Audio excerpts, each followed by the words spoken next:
Suka makan durian tak?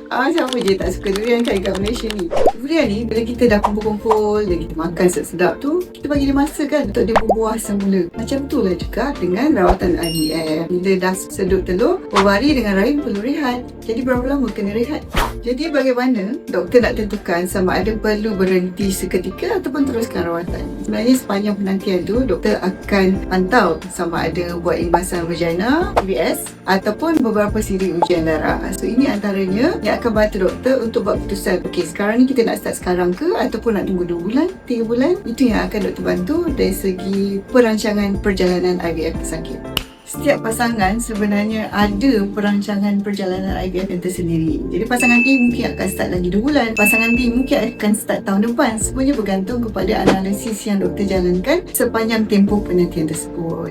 Rawatan IVF ni unik untuk setiap pasangan. Dia bukan macam Netflix tau, kita boleh skip ke kita boleh fast forward untuk proses yang berikutnya. Tidak, dia bergantung kepada fizikal dan mental pesakit. Kalau nak tahu selanjutnya, boleh hubungi dan dapatkan temu janji bersama saya.